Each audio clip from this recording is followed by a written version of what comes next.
We have now come to the last session for today, which is on gender equity. Allow me to invite our speakers to the stage.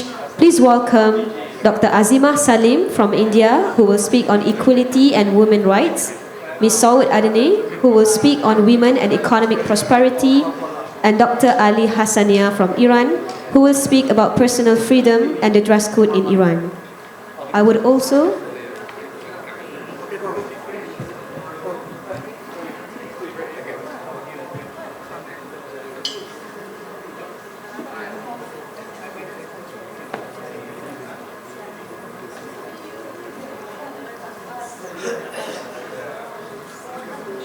also like to invite Ms. Rozana Isa, Executive Director, Sisters in Islam, on stage.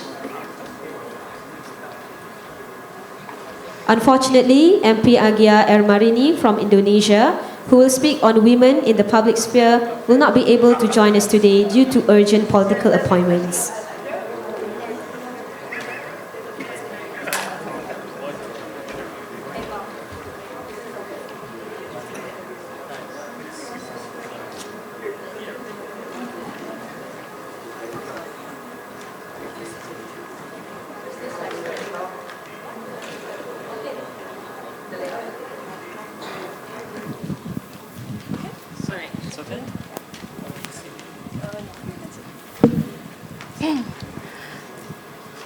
Assalamu alaikum and good afternoon, everyone. Are you all awake? Half awake? Okay. I'm going to take my privilege as the chair of this session just to make sure that you all pay attention to this panel that I am chairing. Can you all just please stand up? Let's just have a little light stretch. I know somebody was already asking, is it tea break? But we had to disappoint her and say no. So maybe just wiggle your shoulders a little bit, stretch yourselves. Feel free. We were talking about, democracy and economic prosperity and freedom. So yes, human development. And so feel free to take space. All right? Coffee, not yet, Dr. Prof. They walked up already, they exercised already. Oh, okay, but never mind. Okay. All right, can you all please give everyone a big hand? All right. Are you all awake now? Not good enough. Are you all awake now? Yes. All right, okay. Nice. I didn't hear that. Okay, so I would like to thank the MC because she's actually done my job for me. So we can actually get started into the session. We are missing one speaker, unfortunately.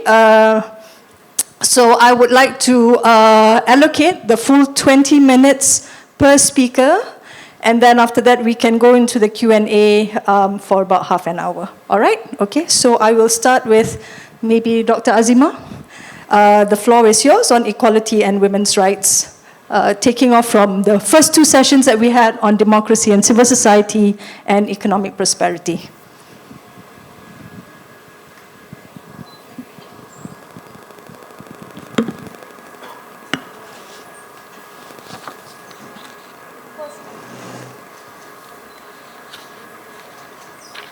A very good afternoon to all. Yes, I think everyone is awake now. We've done a very good job. Thank you so much. First of all, thank you so much to the organizers, Ali Salman and Tasneem Idris, for inviting me again for this conference. It's always an honor to come and represent India here. I'm coming from a country which is not a Muslim majority, but it has the largest Muslim minority in the world. So I'm happy to be here, but at the same time, you can see my topic, which is locating Indian Muslim women voices in Indian democracy. So when I was working on this paper, generally I have talked about hijab and its politicization in the last conference. Then I talked about the structural violence that has been embedded by the state. Right now I thought, why not look for more enabling, more encouragement that the women has been representing themselves in the public sphere why not look at those perspectives? Why not explore those perspectives? But, I don't know whether it's how I can define a personal anecdote that has happened just exactly before coming to this presentation.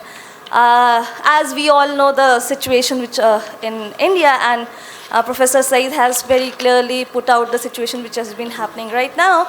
I was asked, I was objected or was, reverted my permission for attending this conference just because I'm going and representing a religious identity which was not according to the secular aspect of our university.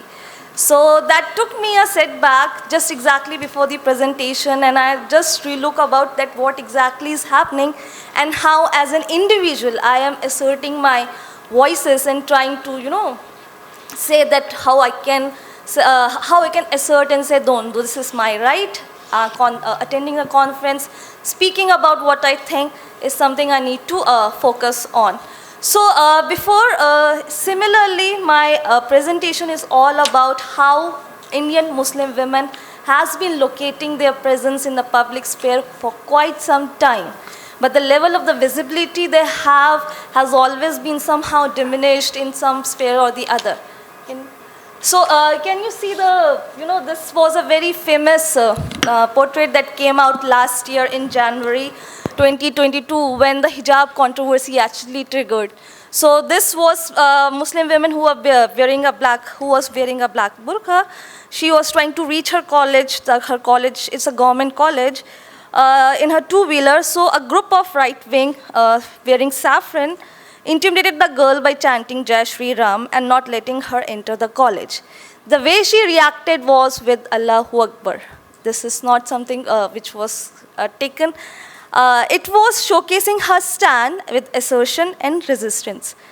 This is the term Allahu Akbar just instantly came and became the symbol of resistance and went viral throughout media, mainstream media or social media. So eventually her image became the symbol of resistance and voice against the harassment, discrimination that the Muslim women actually face in her day-to-day life. So in this vein, a multitude of occurrences has also occurred before and after since independence, and Muslim women demonstrating their presence, asserting their agencies, and challenging discriminatory practices using diverse strategies were contingent upon the specific time and space context that were unfolded.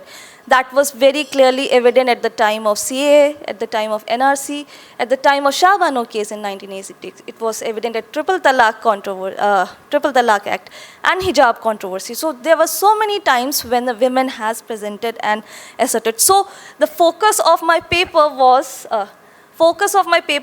to, the main objective is to understand and investigate how they are experiencing or producing their democratic rights in the public sphere.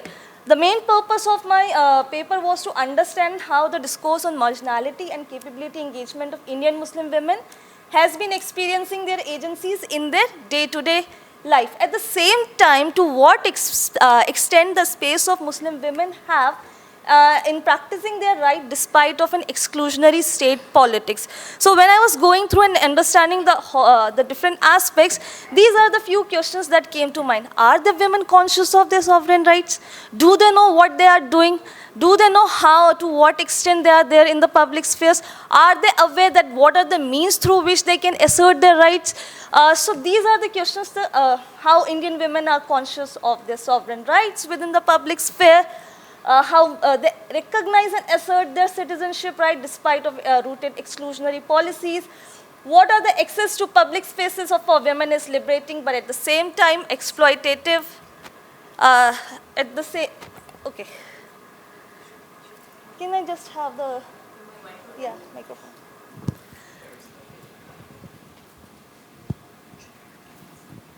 The previous slide only. So how the access to the public spaces for the women is liberating, but at the same time exploitative and space. and oppressive. According to that, the dress norms, because that became something, an identity. Especially in today's context, if someone who is wearing hijab in the public space, they are clearly asserted as a Muslim identity. And the perceptions of a person became completely changes, especially if you're in a public space, if you're in a bus, if you're in a, if you're approaching for an employment. So these are the norms that has been changing in the public space. What exactly are the dreams and aspirations of these young women who are coming out and expressing their citizenship rights? How do they think? What are the things that are coming into their mind?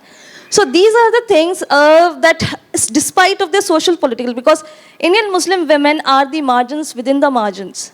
They are one who has been subalterns within the minority communities. So using this Pivakian subaltern discourse, I try to see that not only look at what they are doing, just try to explore their experiences so that we can know what kind of narrations, what kind of discourse they are aspiring to develop. So that is something, what was the focus and the ideas that came while working on all these structural violences that has been embedded by the states, the suppression that has been done.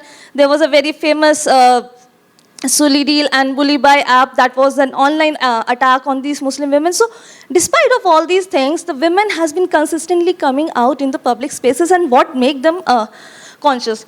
For this, I have used to theorize into a different aspects. I use the idea of Habermas, in which he has talked about the realm of a social life. That is something approaching public opinion that can be formed, and in which the access is guaranteed to all citizens. When we talk about Habermas says that where all the individuals are gathered, they discuss the matter into a common interest in an unrestricted fashion. So it can, however, he said that it is not to be acting on behalf of a business or a private interest, but an individual who is dealing with a common matter of general interest. In that way, can you change the...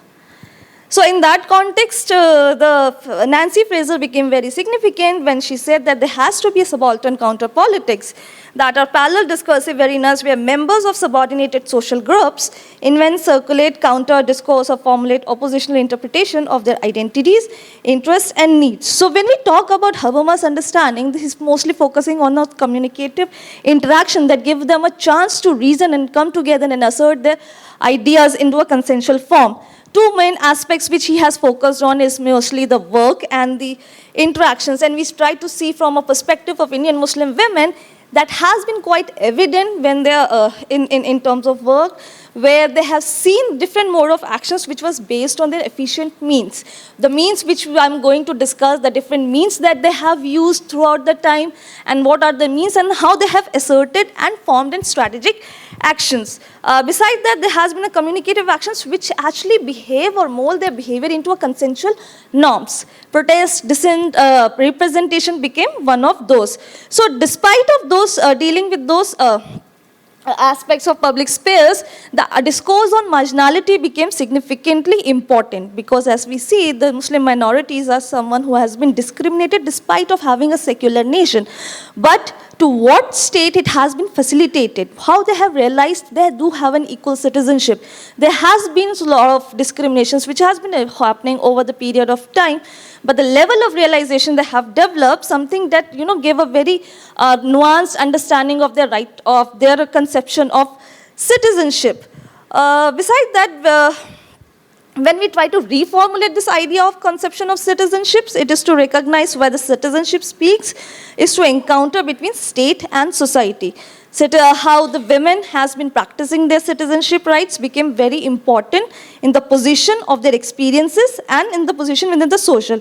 So in this process of becoming, one of the most important aspect was that to be a citizenship is to be a social before it is a civic and political. How you work in a social construction, what is the space of exclusion or inclusion through the social progress, and how you are becoming through the social before you become before you enter into a social and political realm. So it is not how you are political, how you are becoming political through the social construction, that became something very significant, and that exactly what has happened in the whole dissent process when the women, Muslim women started representing themselves in a public sphere. So when we conceptualize citizenship that is produced through the social draws attention to the limit of the state in delivering right, where the dominant construction of citizenships may be contested and overturned by the political actors seeking justice. So there has been multiple events that there has been, talked about how they can form a conventional model of citizenship. But despite of having a compromised citizenship, the Indian Muslim women and the minorities have always found a way to assert their opinion through an alternative spaces. What that alternative spaces have, what made them realize those alternative spaces? What made them get out of the house? What made them, to present into the public space and say, no, this is not right, this is what it is. So I again use this Pivakian context in trying to locate their voice that yes, it is okay to talk about them because there has been some work which has been done for the Muslim women, but the discourse which needs to come out has still needs to be explored, and that could only happen when we develop a narrative or when we form a space for that. So in Spivakian Subaltern, she has also problematized this prevailing discursive contingent of stigmatized and subjugated identity. It is defined not by the altruistic or divine intervention, but is indicated by the combination of events or social, political, economic process coming together to throw the light upon the system of subjugation and and enabling people to see it is unjust. One of the important thing is, if we try to understand the concept of Indian Muslim women, they are not just disadvantaged, they are triply disadvantaged. They have been a minority, they are born as a women, and they are born as someone who is coming from a minority religion. So this kind of subjugation has been causing them a lot of gender inequalities and different positions. So the different, I won't be going into the historical development of the women marginality that has been happened throughout the time, because we have seen that the level of education, if you go and explore the Satchar committee, it has said that the women has been undermined, the lack of education is there, their unemployment is there, and they have their own reasons for that. There's a religious limitations, not just religious limitations, but also within the proximity, within the social and political proximity. There's always a question of social sovereign rights. There's a language of inherent violence, which we always overlook. Why this language is so inhibited? Ki you should not do this. This is not for good girls. There has to be a character assassination. Something that has been so molded in a language, which get imbibed and change our whole personalities as such. Intersectional identities and homogenization of Indian Muslim women was also one of the biggest factors, because it is not true. There are different class, there are different culture, there are different age, there are different traditions. So considering as an homogeneity of an Indian Muslim women became an important issue. So based on that, I try to point out that different engagement that has happened within Indian Muslim women are these, firstly the protest, dissent, representation of Indian Muslim women, then the social media and feminist digital engagement. I'll just try to go one by one. Indian Muslim women-led organizations. There are many organizations who have been existing and who are emerging that is actually working for the Muslim women. Then there is a literary, academic, intellectual engagement along with the political and electoral engagement. When we talk, you can see this is the protest, dissent and representation. These three pictures are from different protests. That is from Uttarakhand, which recently happened, and where the women came out because the fear of their house being demolished. This is the Shaheen Bagh. The upper one is the Shaheen Bagh protest, and the lower one is the hijab protest.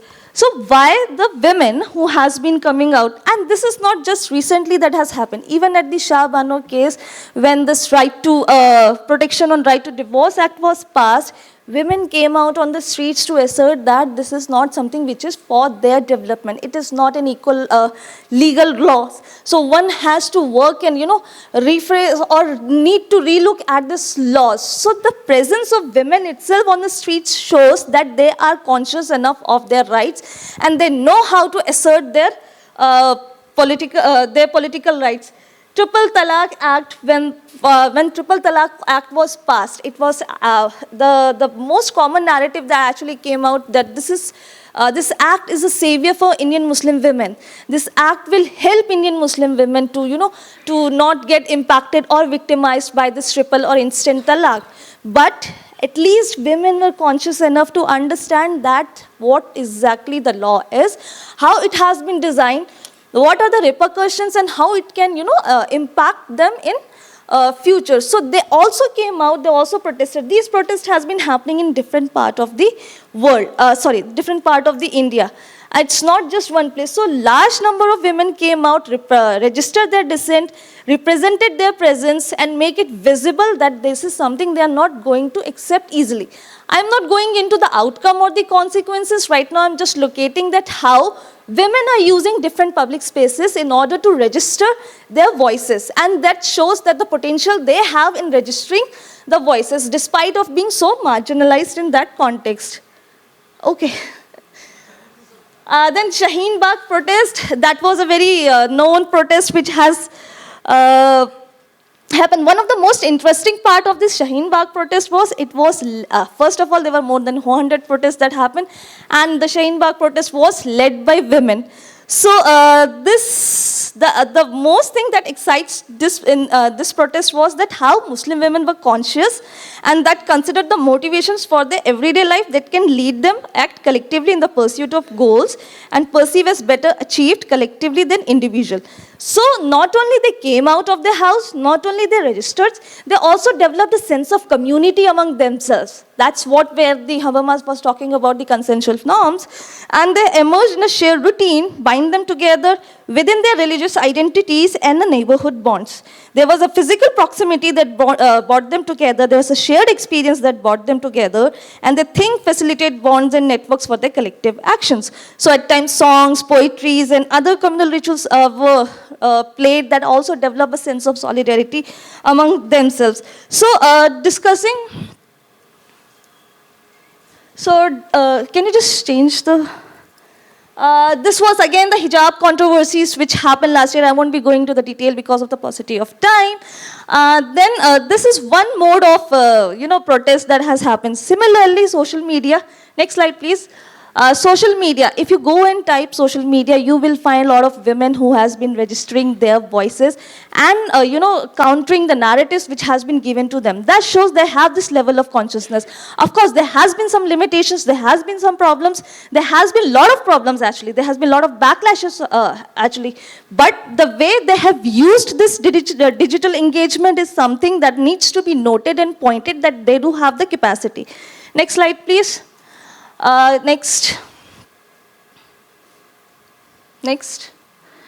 Muslim women-led organizations. So there are different organizations who are basically working. If you see that Muslim Women Right Network, Muslim Mahila Andolan, which means Indian Muslim Women Revolution, Muslim Women Forum, India Rising Beyond the Ceiling, these organizations are doing in order to, to take the women out, to inspire the women and to work for the rights, social, economical, political rights of the women. Secondly, there has been many emerging Muslim-led organizations led by Foundation, Muslim Women Research Network, Muslim Women Study Circle, led by foundations basically work on improvising the employment opportunities for the Muslim women because they can go into the employment opportunities, go into the public space and register their voice. There has been a huge hiring bias. There is a huge study that has came out which shows there has been a hiring bias between Muslim and non-Muslim women. So when we try to talk about the Indian Muslim women and try to locate the idea of,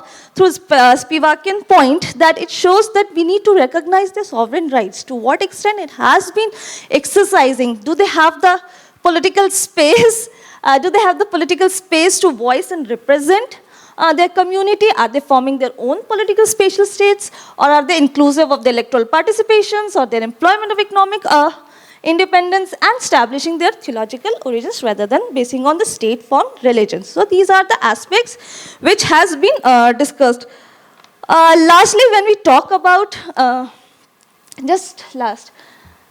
basically this was an idea that actually came up which actually emerged with it, that there has been some sort of registration of women or visibility of women in the public spaces. So we thought, like, let's do a study. This is something which we are focusing on doing in the future, like taking a narration. So one of the most important point which I need to point out here is, like, we know the presence of women has been there, but what is the narration?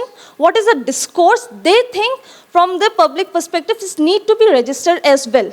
It should not be something we are telling on their behalf. They need to come out. How to do that? How to proceed with that? How to make them, come on this on a public space and make their narration visible to the world.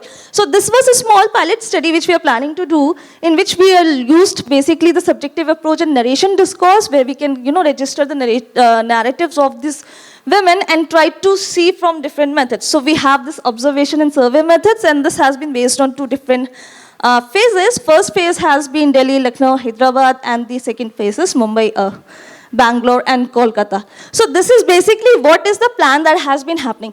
Despite of all these things, there are the limitations which I would like to, mention few of the limitations as my conclusion, because we know that there are a lot of limitations. We know what the country has been going through. We know what kind of, things has been happening in our day-to-day life. So these are the few limitations that have pointed out. Limited individual narrations is there. There's an unexplored impact on individual socioeconomic lives. There's a suspected nationalism. We always have to prove ourselves more than the normal Indian nationals. Stereotyping and shaping in Muslim women. If you are wearing a hijab, oh, you must be suppressed, you must be oppressed, you must be, going through some bad times, or my parents must be very strict. So these kind of stereotyping and shaping has been so evident and embedded in our day-to-day life. The lack of legitimized safe space. Even if we have a safe space, like Shaheen Bagh was a safe space, but the level of harassment that has happened that time, the level of, crackdown that has happened that time, so it's something which needs to be noted, and, women should be given that space should be legitimized. Obviously, Shaheen Bagh protest was more of a political strategy, but still it shows that women came out and, spoke about their rights. They were at least conscious enough to practice their sovereign rights. Limited networking opportunities, monopolizing structural gender-based violence, and post-traumatic stress disorder. Like if you try to see the, Sulibai app or Suli Reels, Bulibai app and Suli Reels, there has been women who has been impacted by this. So I think I'll end this presentation here, but I understand there has been a lot of, comments, there will be a lot of clarifications that needed, because we are dealing something which has been fresh and that came out with the purpose of enabling the women, rather than talking about, yes, there has been structural violence, but how we can improvise their lives, we can focus more on that. Also, I'll be happy if there is more, intervention, if there is more feedback, because that will help me improvise my work in that context. Yeah. Thank you so much, Dr. Azima. Come on, you guys can do better than that. Thank you. That was a lot of work, her research. Let's acknowledge it. Okay, next I would like to give the floor to Suan Adnan. She'll be speaking on women and economic prosperity.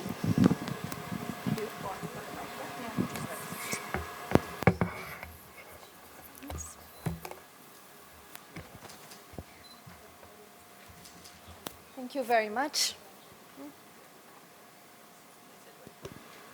It's working, thank you. Thank you very much. Good afternoon, everyone. Assalamu alaikum. So, in this session, my objective is to examine the state of economic empowerment of Muslim women, what role religion versus other factors plays in determining that status. So, as you can see from the outline, I'll focus on the drivers of and barriers to women's labor participation.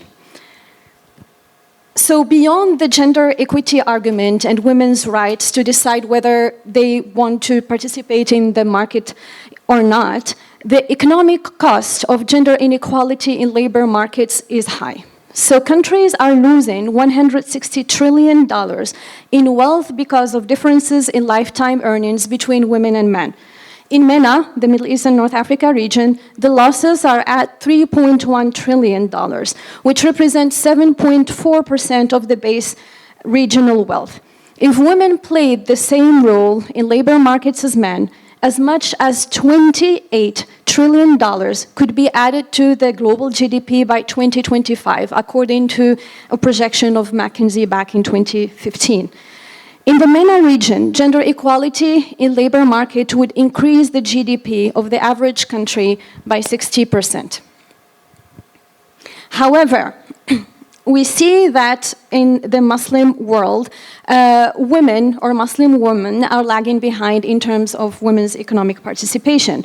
We have more than 800 million Muslim women who are living in 45 Muslim majority countries and are in more than 30 countries with significant Muslim minority population, just to provide the scope of the population we're talking about. Muslims are the fastest growing religious group in the world. So these figures are likely to increase in the near future.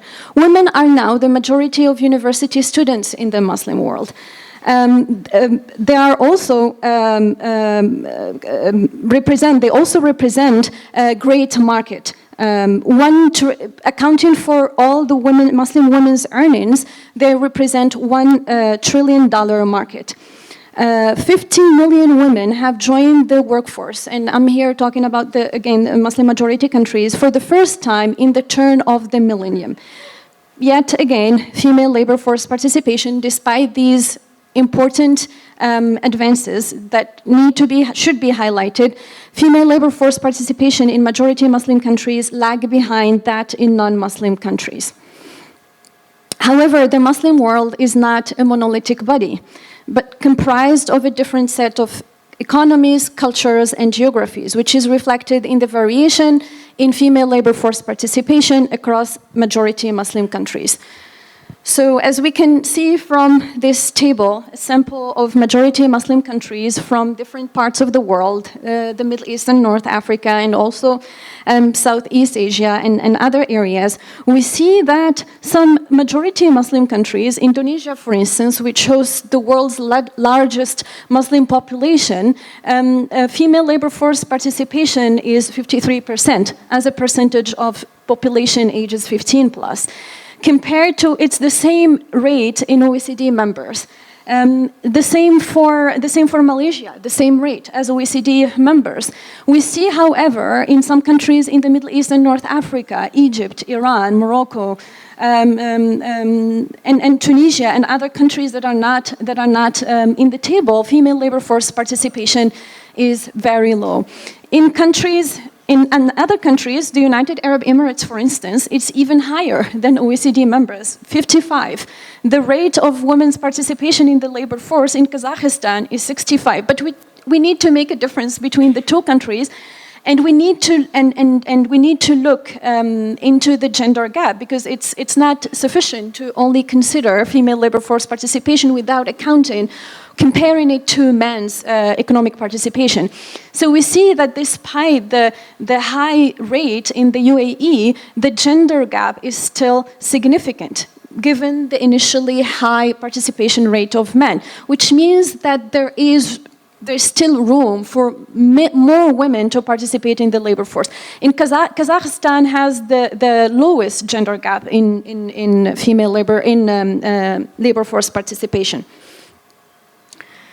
So what are the drivers of female labor force participation? Women's work is posited to be related to development, to economic development, through the process of economic transformation. Hence the relationship between female labor force participation and GDP per capita globally.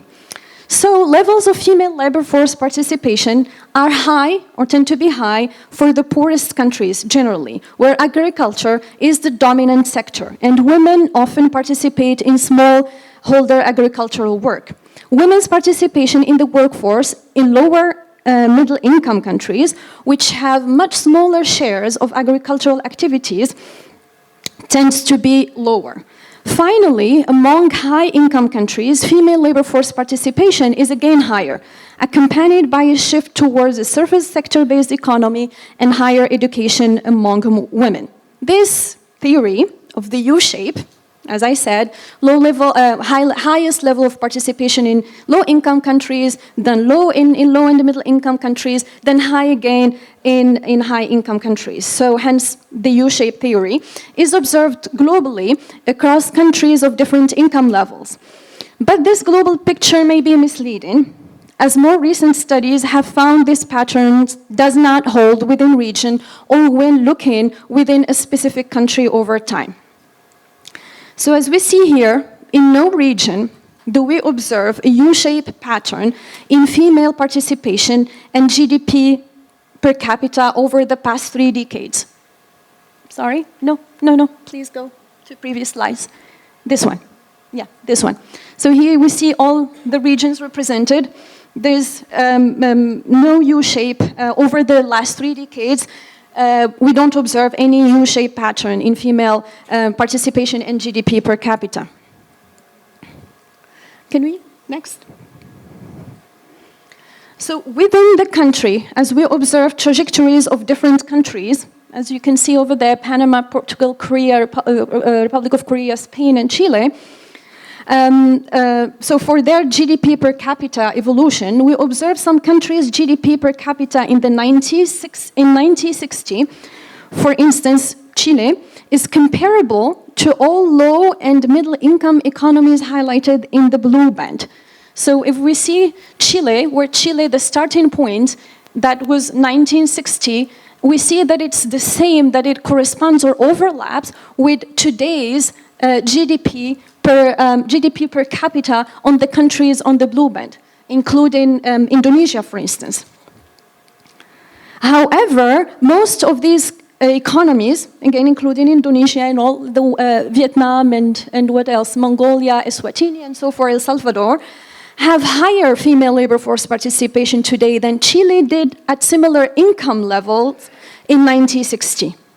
This suggests that the relationship of female labor force participation to GDP for lower income countries today is different than was the case decades ago. This tells us the importance of accounting for other factors, changing social norms, demographics, technology, urbanization, to name a few. So this U-shaped theory does not hold at a regional level, does not hold within the country as their GDP per capita progresses with time. It doesn't hold at this national level either. So what are the barriers to women's economic participation in some majority Muslim countries? Here is a summary of these factors as put forward by the literature, and then I will provide my own summary. So some researchers consider the low female participation rates in Islamic countries as a direct impact of religion. There are many studies on that particular point. Some consider geographical conditions and historical understanding, some social norms and traditions, wrong interpretation of religion, low economic development levels. So we see different factors highlighted by the literature.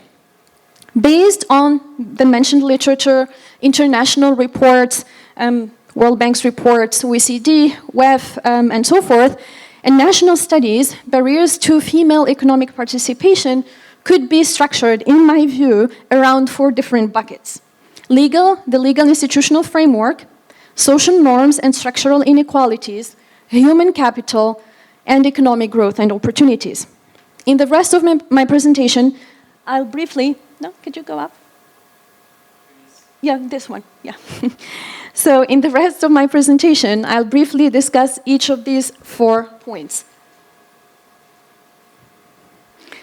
So, the legal and institutional framework, and this comprises or refers to legal provisions restricting women's employment in certain sectors and jobs, in labor codes and regulations of many Muslim majority countries. Example, Iran. The law, the labor code, prohibits women from working in jobs or undertaking jobs deemed dangerous and industrial jobs. Those restrictions or this type of restrictions does not exist in Indonesia, for instance. In Tunisia, women are prohibited from being employed in the mining sector and some agricultural jobs. The same for Morocco, mining and extractive sectors. And the list is long. I just wanted to provide a few examples. Second, we also have legal provisions restricting women's agency in personal status laws and penal codes. And my friend, Dr. Azima, am I getting it right? Mentioned that in her presentation, the rule of some legal restrictions. So, example of legal restrictions legal restrictions undermining women's agency. Iran, again, mobility restrictions in the personal status law, prohibiting women from traveling abroad or going outside the home without the husband's permission, which undermines obviously their economic participation. And if you've been following the news, you must have seen a lot of articles about champions in different sports who could not leave the country to participate in championships in other countries because their husbands did not let them go.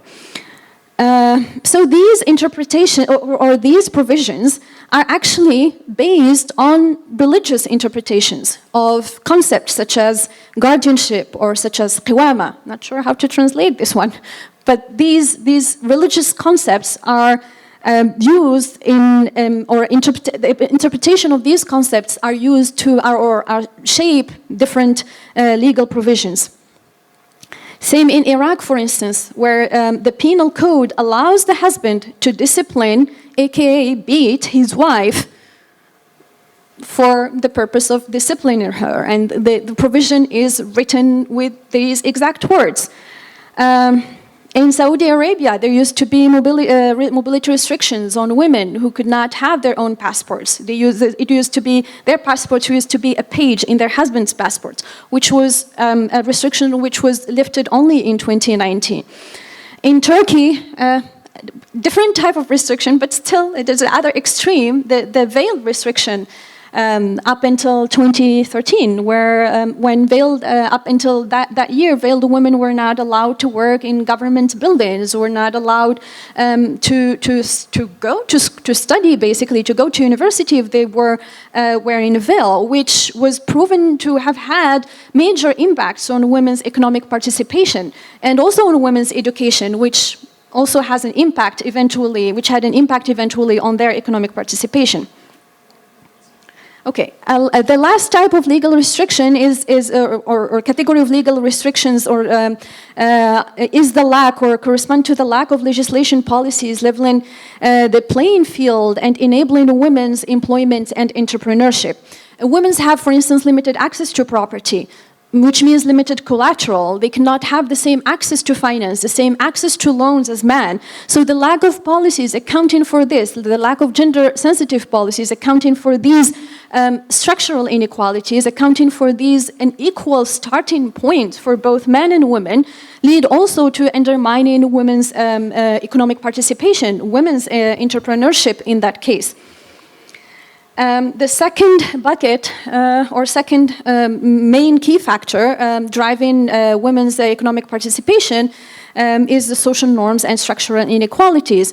And here we talk about gender roles, meaning pressures to conform, man being perceived as primary breadwinners, marital status, which often restricts women's freedom. It also encompasses patriarchal hierarchical structures, not only in family settings, but also in workplaces and other institutions, perceptions of masculinity and femininity, exceptions on how women should dress, should behave with men, and perceptions of power. Many empirical studies, including one that analyzes differences between Muslims and non-Muslims in Australia, for instance, show that family structures and conditions, including the existence of infants and the age of the youngest child, plus the household stock of human capital, especially education, have much stronger effects on female participation rates than religious differences. Which will take us now to the third bucket, or the third point, which is human capital. And here I primarily focus on education.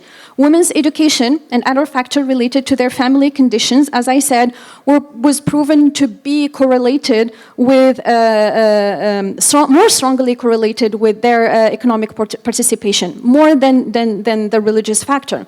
Among those aged 25 and 23, Muslims have the lowest, it's really an important point, average years of schooling among major religious groups, at 6.7 years compared to a global average of 8.6.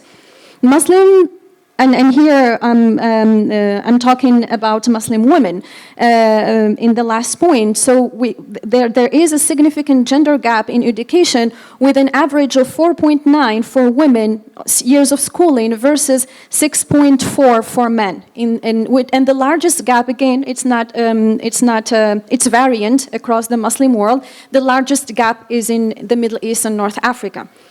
The last bucket, economic growth and opportunities, which gets undermined by low levels of investment opportunities in many Muslim majority countries, which means less job opportunities for everyone, including women, and friendly environments for businesses undermining overall employment, including women's. So high taxes, complicated administrative requirements, corruption, and political instability make it hard for people, for domestic investors and foreign investors to create job opportunities. And lastly, undiversified economy due to abundant natural resources, which is specific to the Middle East and North Africa. And here I would like to further analyze the last point, as it provides a great example of how different factors interplay with each other. Geographic context, economic growth and opportunities, legal and institutional framework and social norms, but not religion, interestingly. So what is the effect of oil or natural resources on female labor force participation and political influence, eventually? Ross argues that the traditional inclusion of women into low-wage and low-tech employment, specifically manufacturing, has been impossible in petrostates that skipped over the manufacturing industrialization process. This has blocked the path of women's political and economic empowerment. So we can see here that rising oil production leads to drop in traded goods and increase in non-traded goods, which is referred to as the Dutch disease. What do we mean by traded goods? So traded goods or traded sectors refer mostly to agricultural sectors and export-oriented industries, which are more women-friendly, which are likely to employ women. The increase in non-traded sectors, which is construction, for instance, and retail, which are more likely to employ men. So the increase in non-traded sectors leads to even higher male wages, the drop in traded goods to lower female wages. Again, the rise in oil also leads to more government transfers to buy political support, which further reinforces the traditional model of the man being the primary breadwinner. Higher female and earned income or alternative income, meaning that women without having to work outside the home have income through their husbands, their husbands or fathers or any other male relatives, higher wages, and lower female wages as a result of the drop in traded goods. These all lead to lower female labor force participation. So we can see here the interplay between the legal framework, the social norms, the segregational or the occupational segregation, where are women expected to work, and so forth. The interplay of all these factors that have led to lower female labor participation. The geography, of course, and economic opportunities created by the rise in oil production. So, some takeaways from this presentation. One, I think some of the theories explaining what drives female labor force participation should be analyzed carefully based on the context in question, of the country in question. The Muslim world, again, the Muslim world is not a monolithic body. Different barriers undermine women's economic empowerment in different contexts. Religion is not the culprit responsible for low female labor force participation in some Muslim majority countries. However, the role of religious interpretations in shaping social norms and legal institutional frameworks should be accounted for. Multiple barriers interplay with each other and factor into low, stagnant, or stagnant female labor force participation in some majority Muslim countries. Last but not least, it is important to consider all of these different drivers and barriers when analyzing female labor force participation in the Muslim world. Thank you so much.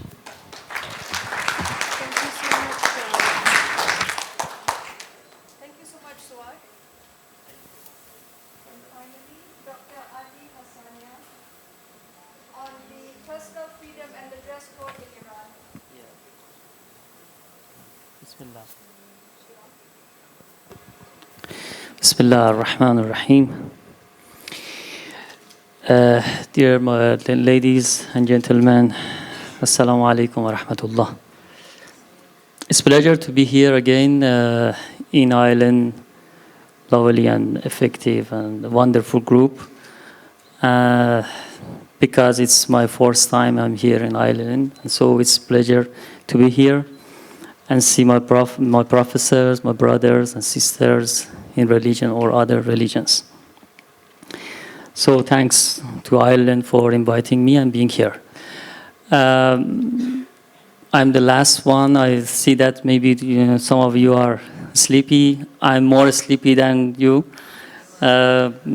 So I try to skip some of my papers, maybe go fast. And we have a proverb in Iran, in Persian, we say that the first one and the last one is martyred. So it means that now I'm martyred. Yeah, okay?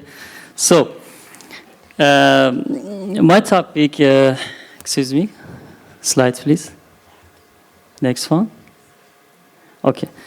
My topic is about the personal freedom and dress code in the Islamic Republic of Iran. So a very controversial topic, the story of challenging the veil in Iran along with the demands of Iranian women, especially during the last 2 decades, show that Iran is in a turning point of changing in its social and cultural structure.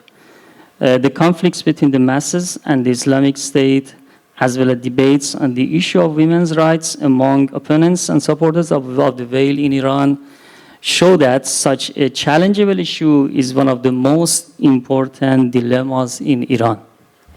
So next slide, please. If I wanted to have an overview to my paper, so my paper now is in personal freedom of Iranian women with a specific focus on their clothing or dress choices within the social context and in accordance with the rules set by the Islamic Republic of Iran. Then I have a historical overview of women's rights in Iran from the pre-revolutionary era to the present day, and then legal and administrative codes that deal with women's dress code in Iran, and the recent events taking place around this issue will be discussed, and so at last conclusion. So next slide, please. So maybe the main question or this question, what are the specific regulations in the Iranian constitution or other legal frameworks related to the protection of women's rights, especially personal freedom and dress? How have subsequent governments interpreted women's rights after the revolution from 1979 until now? And so what measures are in place to ensure the fulfillment of these rights related to personal freedom and dress? So I tried to this paper maybe focus on these questions and answer them. It's so difficult for me to answer such a very important question to have answer to them. Okay, freedom. Just point some points of freedom that we have liberty in its political sense and autonomy in the sense of going one's own law. The Article 4 of DRMC is that no harm others for freedom, And the basis of the UDHR, also freedom of man, is the basic sense in all articles. And the other thing is that if when we are speaking about the dress code, we want to focus to cultural freedom, because dress maybe and clothing is one thing that's is it included in cultural freedom. So next slide, please. So cultural freedom, freedom of dress, maybe is one of these cultural freedom, and because we're speaking about the Muslim countries, especially hijab or veil, so we want to, we need to focus on hijab and women's rights maybe in these countries. So next slide, please.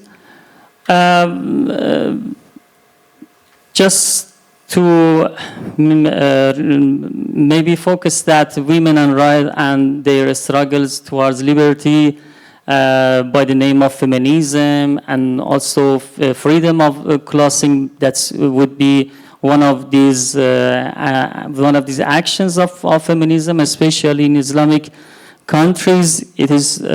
Maybe it's called Islamic feminism. And the other thing is that we must focus on women's social state in Islam. I wanted to read something that's, in Islam, the state of woman is so important, and especially in the Quran, in Hadith. For example, in one Hadith, we have, just I say it in Arabic, that al-mar'atu rayhanatun laysat bighahramanatin. It means that woman is like a flower. She's not a slave or maid. So it means that in Islam, the position and the state of woman is so important, and we must, of course, respect ladies because of the all fundamental theories in Quran and Hadith. Hijab in Islam also is so important, and because we are speaking about Iran, we need to speak about hijab, because Iran also, the majority of Iranians are Muslim. And next slide, please. If we have a very quick look at Iranian women's personal freedom before the Islamic Revolution, we can go through the Safavid dynasty, Qajar dynasty, Pahlavi dynasty, and especially constitutional revolution. Constitutional revolution, I think, was one of the turning points for women's activities inside Iran. Throughout Iran's history after the rise of Islam, women became known for their knowledge, power, and courage. And in Pahlavi dynasty, 1925 to 1979, in Reza Shah, Reza Shah tried and started social reforms in Iran. He wanted to secularize Iran. So one of his action was to remove hijab and remove veil in Iran, but he couldn't. Very, very quickly, his project was cracked down. So, and next slide, please. Iranian women's personal freedom after the Islamic Revolution. The Islamic Republic of Iran presented a new model of Islamic administration and political power in 1979 that has made basic changes in its consideration of women's rights. Indeed, the Iranian Revolution was a core point of political participants of women compared to the last. It raised a new value symbol of life for women in society, a model that portrays an Islamic identity proportional to their status, which of course was one of the first revolutions promises by its leaders. A woman who is not only independent, but also responsible women. That was one of the most important promises of Iranian leaders in the first of the revolution. They told in their every speech, in their maybe slogans or maybe articles that women must be independent and responsible to the state, maybe responsible for the Islamic rule. In the following, it is argued that the situation of Iranian women has been changed after the revolution, especially concerning the constitutional article regarding women's rights in Iran. So next slide, please. So if you see this slide, Iranian women's clothing or dress in Islamic revolution. You know, I didn't focus on hijab or veil, just I wrote clothing, or maybe we can say dress. And I will argue that hijab is completely different from covering and clothing in Iran. In articles and also in constitutional articles in Iran, they focus on covering and cloth, not only for hijab and veil. And I will argue with this. You see that after the revolution, maybe 7 steps have been changed in Iranian struggles, women's struggles for hijab, and also 7 steps of law maybe for hijab. At first, it was optional hijab. Somebody so chose hijab, and somebody no. After that, mandatory hijab in ministerial and also in administrative law. And then conflicts between supporters and opponents made because some didn't accept hijab and some accept hijab in Iran. And also some maybe feminist movements have been raised inside or abroad. And that, and force is issuing mandatory hijab in articles that in Iran you must have hijab, not only for Muslim, but also for other persons who live in Iran. The fifth is acceptance of hijab by the majority. And when the majority of people are Muslim, so they accepted hijab, and for example, when somebody go to a shopping, to go for shopping, maybe they put some banners that we cannot accept any person who hasn't hijab. You must have hijab and come for shopping. So it means that people try to accept hijab as a maybe social manner and social structural behavior inside the country. Also, some people that see that it is mandatory, and also majority have hijab, so they accepted hijab. And sorry, excuse me, previous slide. The sixth is loosey hijab. I call it loosey hijab because in about maybe 10 years or one decade after the revolution, loosey hijab became more and more in Iran, especially in some governments. I mean, for example, development government or reformist governments. And seven is the recent movement, especially last year for hijab in Iran. Next, please. Okay. Legal codes concerning Iranian women's personal freedom. After the victory, the Iranian constitution was drafted in accordance with the Islamic Sharia, in addition to many articles concerning personal freedom, putting the title of women on the introduction and text of the constitution reflects her importance, value, and serious responsibilities in society.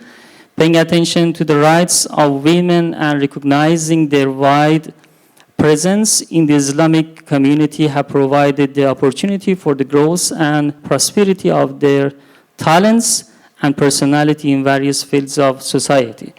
So if we have a look to the legal codes concerning personal freedom of women in Iran, we can find two important codes, constitutional codes and forced development plan of Iran. So the first is completely known for you maybe because it's a constitution, and so some codes they refer to equality between men and women and women in Iran or something else. But the second is forced development plan of Iran. One of the most important law shaping the future of women is the Forced Development Plan of Iran. It is the first program which is based on the long period of 20 years regarding the long-term program of the 20 years vision document. The Forced Development Plan addresses women's issues in accordance with paragraph 14 of the documents. Only 5. Okay. Maybe it's better I skip this. Okay, next one, please. Legal codes concerning Iranian women's clothing. So mandatory veil in IRI administrative law, mandatory veil in IRI penal code, and also recently after the last movements, there is a bill to support the culture of chastity and hijab supporting social haze. It was from the President Ayatollah Raisi to the Speaker that maybe it would be issued from the Parliament. So if you see, I focus on chastity because in Iran now what's important, what's more is important from hijab or veil is chastity. Chastity, or in Arabic we say iffa. It means that if one come to the street or to have a social work, he must observe iffa, he must observe chastity, not to harm other people. So covering is so important, and more important, the veil and hijab, I think. Also, hijab is mandatory in Iran, but you know, covering and clothing and dress is very, very important and more important than hijab. It is very important, we know it in Iranian codes, especially penal codes, that in penal codes, if there is some punishment for those people who have maybe unveiling, but the most important thing that the people who maybe doesn't cover hijab, they are not punished. They are not punished. Those people who maybe insist on this unveiling, trying to harm other person, trying to maybe break the chastity, they will be punished. It is very important to focus on this very important point in the all penal codes in Iran. Okay, just maybe 1 or 2 minutes conclusion. Okay, maybe just I wanted to focus on the last point because there is no time here and time is over. I'm more sleepy than you, sorry. Okay, today Islamic Republic of Iran faces with the controversial issues of freedom and clothing or dress. In fact, if one is to point to the most feminist controversial issue in Iran, she or he, they'll definitely say veil or dress.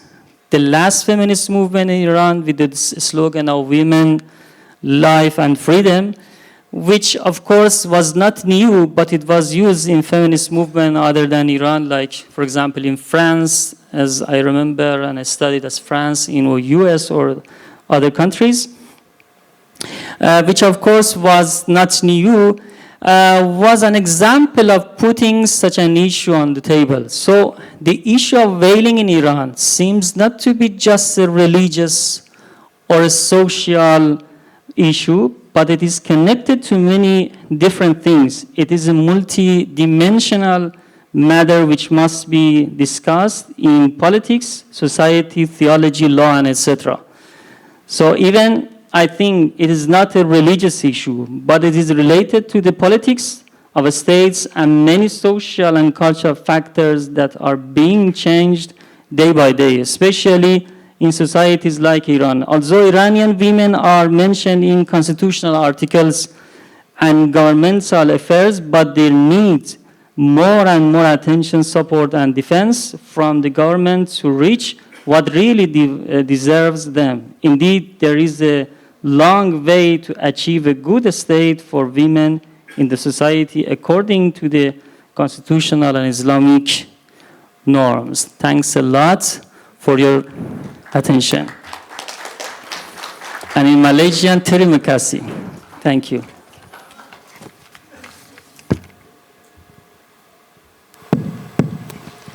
Okay, I was told by the organizer we have to end this by 5:45 so that you can have your coffee. Is it? Is coffee being served? No, all right, okay. A round of questions. Please, who's got the mic? How is it? Sorry? Can you come up here, Nick, Eileen? Oh, I've mentioned your name already. Oh, I've outed you in front of everybody. The bravest woman in Malaysia. Come. Anybody else, if you'd like to queue up, please come up to the mic and queue up together with Nick. Please mention your name and please mention who you are directing the question to. Thank you. Assalamualaikum. My name is Nick Eileen. I'm just a lawyer. All right. My question is directed at the only male on the panel. All right. Why is it that when Muslim men rule the country, the first thing they implement is a hijab? Number one. Why is it so important? Can't they just follow the Quran, Surah Nisa 24:30? Bring down the gaze of the men. Number three. Nick, yes. a long line. So Oh yeah. Okay. All right. What is the importance of having the veil in running a country? That's all. Thanks. Okay. So we'll take all the questions and then you'll answer all together at the end, yeah? Please proceed. Thank you. Farid Alatas from National University of Singapore. So I have a question for Dr. Soad and Dr. Hassania. Okay. First of all, Dr. Soad, very simple question. The data on female participation, employment, does it only include the formal sector or does it include the informal sector? Because if it excludes the informal sector, then it may underestimate female participation, right? And then my next point is, sometimes I think there's a problem of relying on the text as reflecting reality. For example, regarding Iran, you quoted the rule that women must ask permission to travel. But I don't know whether women actually in reality do that. My wife is Iranian. She has never ever asked me permission to travel. And I think the vast majority of Iranian women do not need this. Comply with the law. Yeah. So reality doesn't always conform to the text. Yeah. So maybe you can comment on that. So for Dr. Hassania, one very obvious question, right? You talked about the laws in Iran. This is also a problem of relying on the text as a reflection of reality.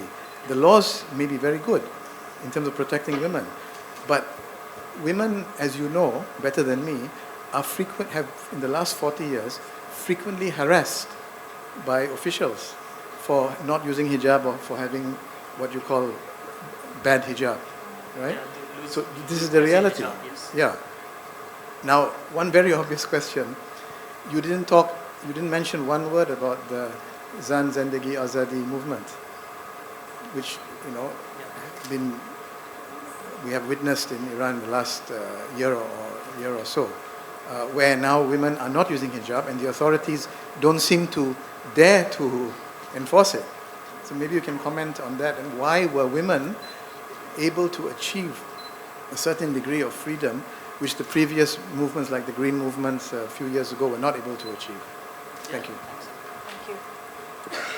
Thank you for these brilliant presentations. My question also is for the only male present here, and it is the following.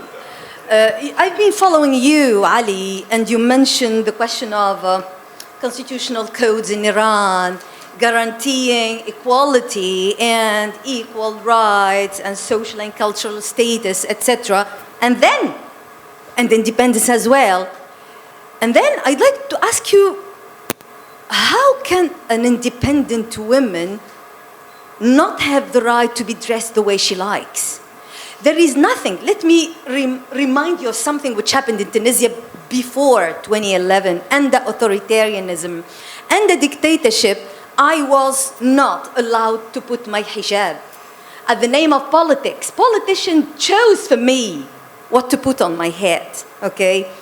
There is nothing more ugly or uglier and more horrible for a woman opening her closet to find a politician choosing for her what to put on her body.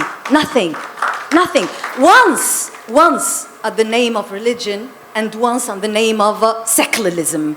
Both of them are horrible. So this is what I want to say. But just answer me the question of independence. How do you understand women being independent?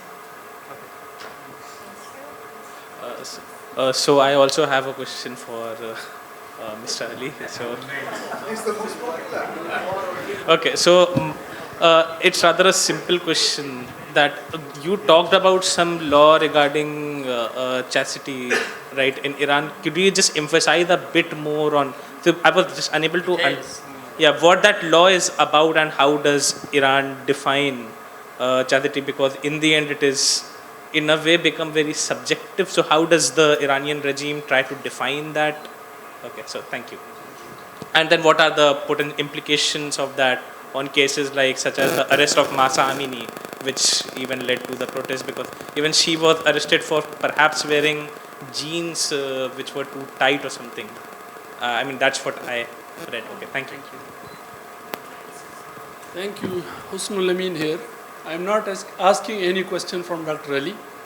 The reason being, I don't want to endanger your life. And I think maybe with the request to Dr. Athas as well, if you feel like some questions are really could be problematic for you because you have to return to your country, then I think that should be reconsidered as well. Your security is, of course, more important than anything else. Yeah. Okay. So my question is to Dr. Azima. I think I am giving you an assignment. Where are the Muslim leaders in India? So Quaid-e-Azam was from there, and the Muslim League was formed in India. Maududi migrated from that country. The Deoband movement started from there. So where is all that leadership, Muslim leadership, missing in the discussion? Thank you. Thank you. Opposer to Dr. Azima, thank you for your interesting discussion. I want to ask, which is maybe related to the last gentleman's question, would it be better for Muslim women in India to rely on the state than her own community in her search for equality? Because I believe that appears to be the case. And how successful has it been for her to use this strategy? Will it change the patriarchy in her own family and her community? Thank you. I'll speak to our Iranian speaker. I can't find her name in my horrible handwriting. But I'll speak to you lunch or whatever, not now. You're in a hot soup. I would like to share or rather speak to Suat's point when she said, we don't have women in mines. I believe when I used to do women's rights, like some 20 years ago, we had a discussion on theory of sameness and difference. For women to be equal to men work in the mines, must women work in the mines. So she has a difference in the sense that her physicality is different. She can bear children. Would her working in the mines affect her reproductive rights? But that doesn't mean she should not work in the mines. It must mean the state or the corporation involved must put in enough effort in terms of safety measures for her to be able to work in the mines. So it needs a little bit of complication. I believe you may have it, but you didn't have the time to speak on the point. Thank you.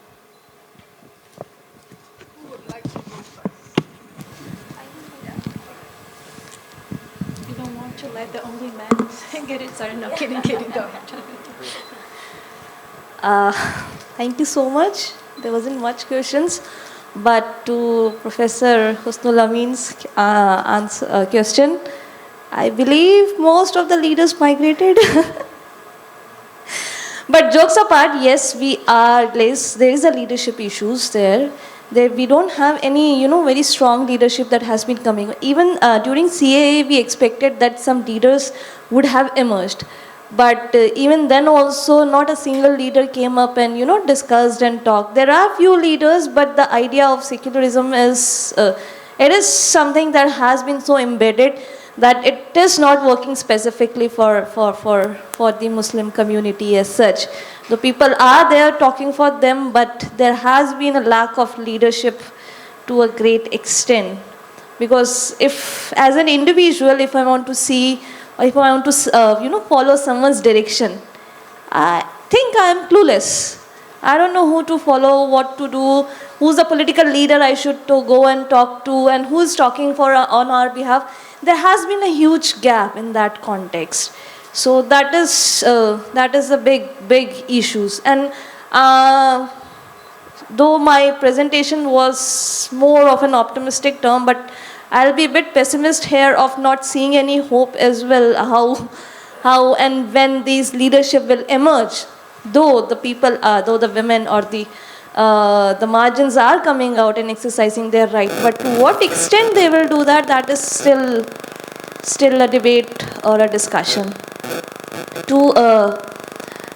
There was one more question, that why we don't rely on state and our complexities with the private spheres. I very specifically didn't focused on the private sphere, because if I go to the private sphere, of course, there are so many religious limitations which is there. There is a lot of social and cultural restrictions and constructions which is there. So I intentionally kept that private sphere in a different domain and just try to focus on how we can get out. So the reason I wanted to focus on taking out the narratives of the Muslim women, in those narratives one can unfold the narratives of how they are dealing their complexities in the private sphere as well. Like if a woman is going out and expressing her demand or exercising her right, what exactly happens at home just before the way she stepped out? Whether she was stopped, whether she was asked to cover her head, whether she was asked to, different questions just came up. So what exactly happened? So it is a completely complex question. So I intentionally kept the private sphere aside for this presentation, but that is a very important part, and while unfolding the different narrative aspects, we need to unfold those complexities as well. About the state, being an Indian Muslim woman, I am very skeptical of the state as of the moment.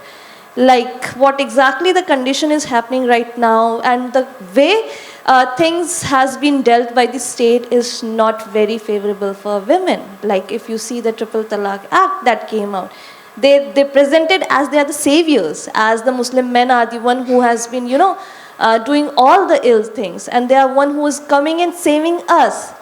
But just to demonize or demean a specific community men, they are just coming out with different kind of laws and acts, which is actually a problem. So the trust issues develops from then and there itself. Like how, if even in the Triple Talaq Act, they're like, you cannot give instant talaq, you cannot say, even if you say you will be jailed for, or you will be imprisoned, or you will be fined for this and this time, but the validity of instant talaq was never there.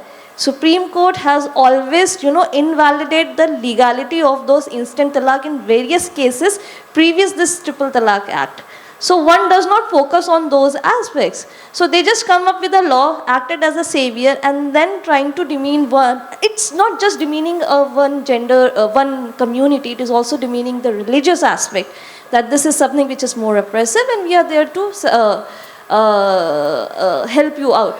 Secondly, there was multiple attacks on specifically Indian Muslim women, especially after CA and NRC protest. There were women who was taken away, they were jailed. There were like I have said, that there was the app which made out in which the women were auctioned. So I don't think any actions has been taken by the state.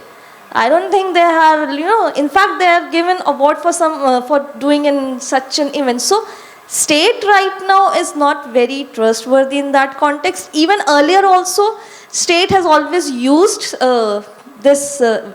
used Muslim women as a political tool to just appease a specific community or for the convenience of their own political desires.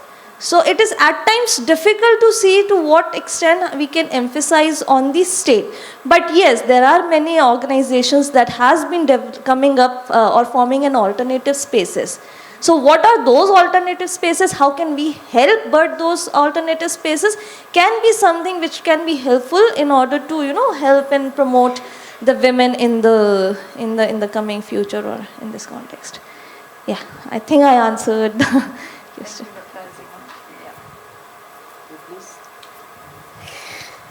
Okay, thanks a lot for good questions from the audience. I'm the last one, or maybe? You still have some Okay.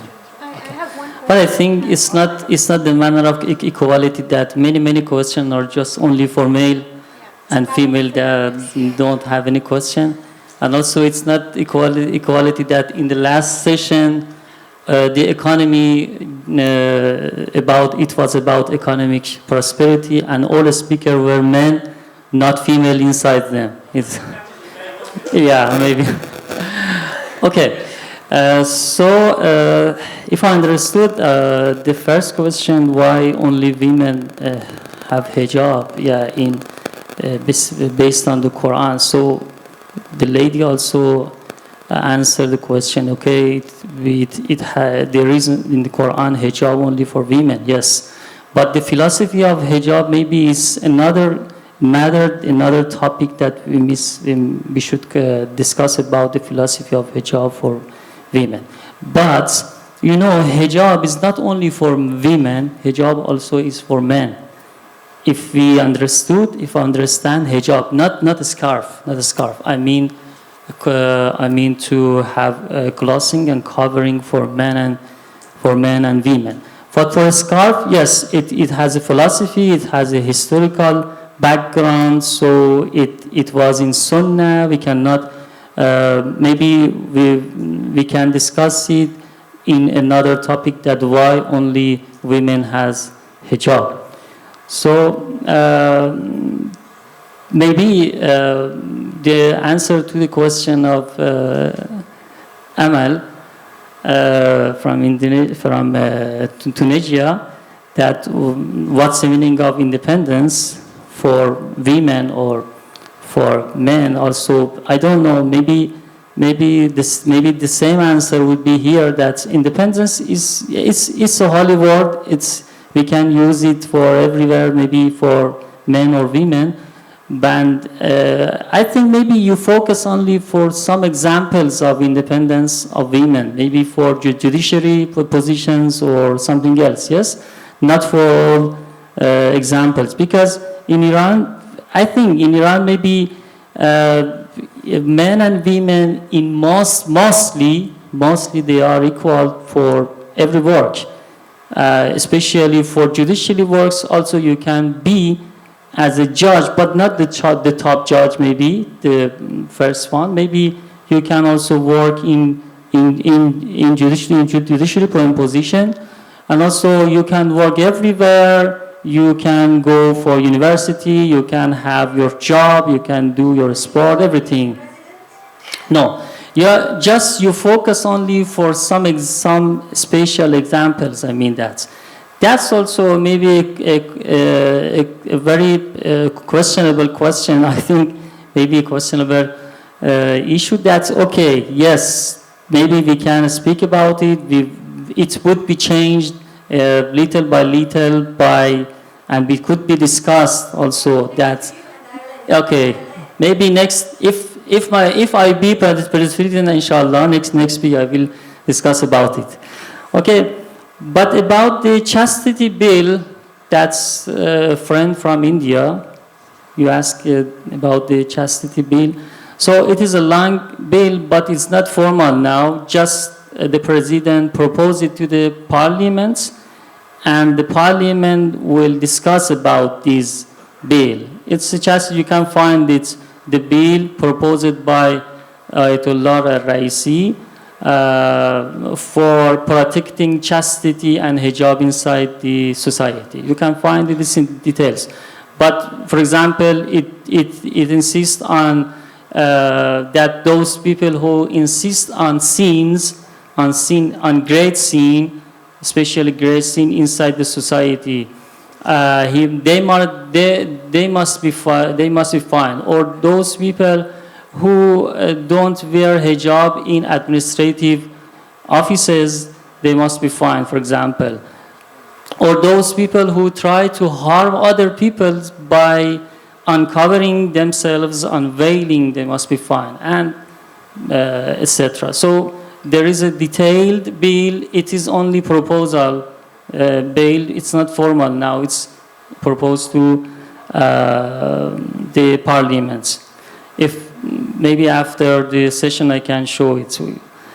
But about Zan Zindagi Azadi, the professor asked why I didn't say anything about it. I have it in my paper, but not mostly because my paper was about the personal freedom and press code. I focused on dress code. Because I'm tired, maybe I say.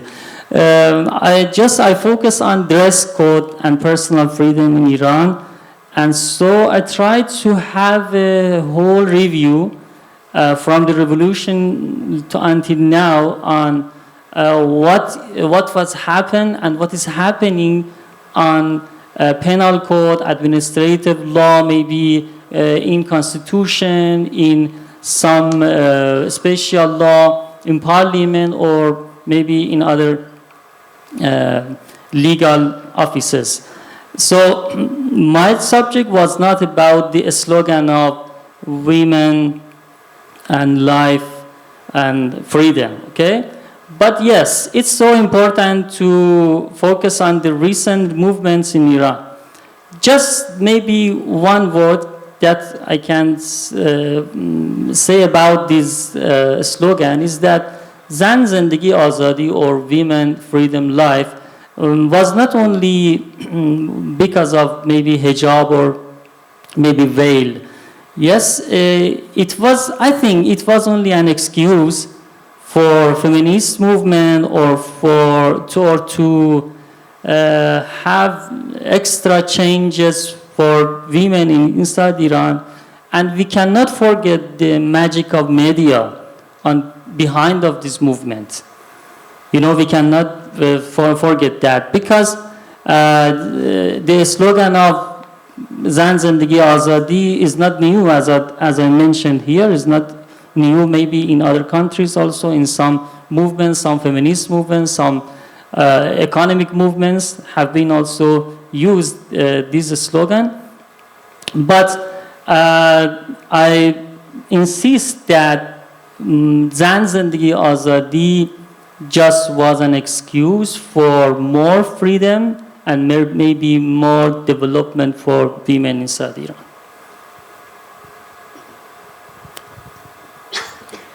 I'll try to be brief. The question, thank you, sir, on female labor force participation, whether it accounts for the informal sector or not. So the way the ILO, International Labor Organization, calculates female labor force participation is by accounting for the active population, and that includes two components.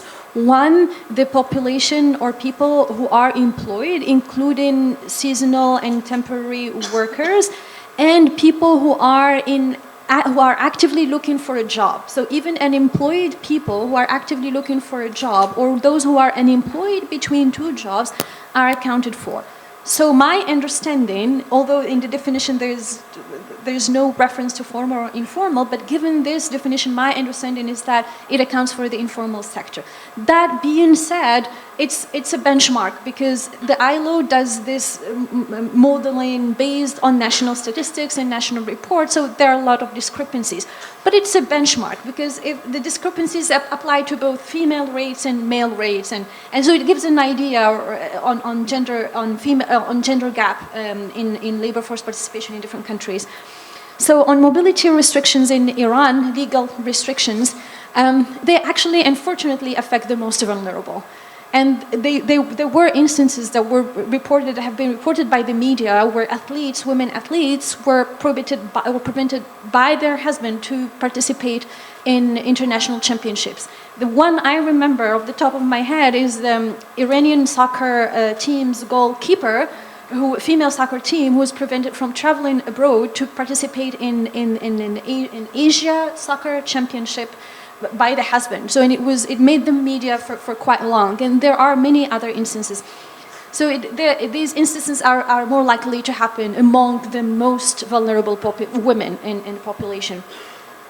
On the lady's comment on mining, that was a spot on one. That's exactly, it's not, so the restriction, it's about removing the restriction on women to work in mining and other sectors, but it's also about establishing protection measures that apply equally to men and women, while accounting for specificities of women, their maternity status, breastfeeding, and so forth, because indeed there are studies that show that women, when they're breastfeeding, when they're pregnant or about to give birth, are more likely to be affected by certain jobs involving certain chemicals or certain tools and so forth. So, and that's ILO's recommendation again. It's about removing those legal restrictions, leaving it to women to decide whether they want to work in those sectors or not, which also helps change the social norms about what women can do and cannot do. So leaving it to women to decide, and while establishing those protections equally to men and women, accounting for specificities of women. So on this, thank you very much for your questions. I think I addressed all of them, and thank you for your attention and your questions. Okay. How are you all feeling? Satisfied or not satisfied? Sorry? You're not satisfied. Tired. All right. I think there's a lot of food for thought, and I think some of these questions and discussions, we possibly can also bring them to the session tomorrow on personal freedoms. I think this is the one that Prof. Khalid Masood, you're chairing? Right, okay. So, look, it's at the end of the day, we should not feel down, right? Even though the discussion can be very, very serious. I think for us, for me personally, I have a lot of questions, but I will take Dato' Rais's lead and not say what I want to say. But I think, I guess my question would probably be for the organizer, for Islam and Liberty Network, in terms of women's rights. What is your vision And where do you see this conversation going in terms of the kinds of issues that are pressing? I think all these, what all our panelists have brought up and raised, interesting, food for thought, a lot of research that's also going on, but I think there's also some things that we still need to interrogate a little bit further, because at the end of the day, you know, it's, for want of a better word, it is about the interpretation. It does go back to what Prof. Farid was saying, you know, which Islam, whose Islam? And I think let's conclude there, but I would like for all of you to give a big hand to all the panelists. They've done a fantastic job. And having to be in the hot seat, Dr. Ali, are you relieved your session is over and you can have a good rest tonight? All right. So everybody, please be kind to him tonight and tomorrow, okay? All right then, thank you everyone. Yeah, I know. I mean, actually, one of the questions I had initially was, how come, you know, with the dress code issue, a woman was not actually, you know, so, but it's okay. We can have different voices talking about all this. It's okay. T, is it? All right, over to you, MC. And please give an energetic applause to everyone. Thank you, Ms. Rozana Issa, and our esteemed speakers for the brilliant session. Kindly remain on stage. I would now like to invite Dr. Muhammad Khalid Masood, former Chairman, Council of Islamic Ideology, Pakistan, on the stage, accompanied by Mr. Ali Salman, Chief Executive Officer of Liberty Network Foundation, to present the token of appreciation.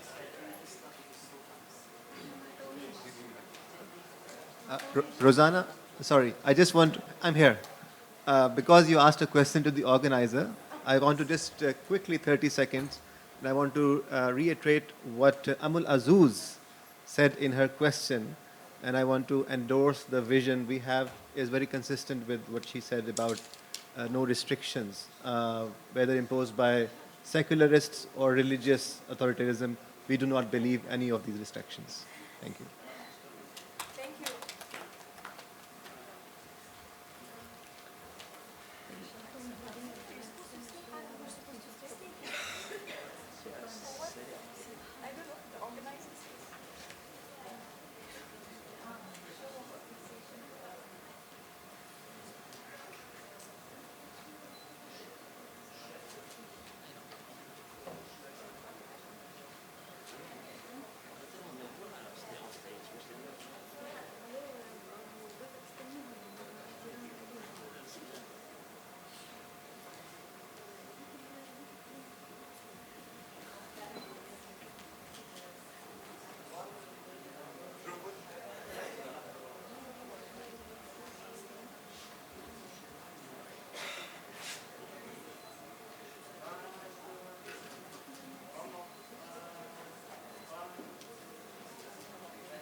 I would now like to invite the speakers and chair from the first session to receive the token of appreciation. Kindly make your way on the stage, Dr. Baikan Sahin, Dr. Said Khan, and Ms. Amel Azuz, together with Ms. Tasnim Idris. Sorry. 6 p.m. has been forgotten this morning. This is Tasnim Idris. Give us gifts. The way that we lead you. ما حبوش يعطلوكم.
Thank you, Dr. Khalid Masood and Mr. Ali Salman. This marks the end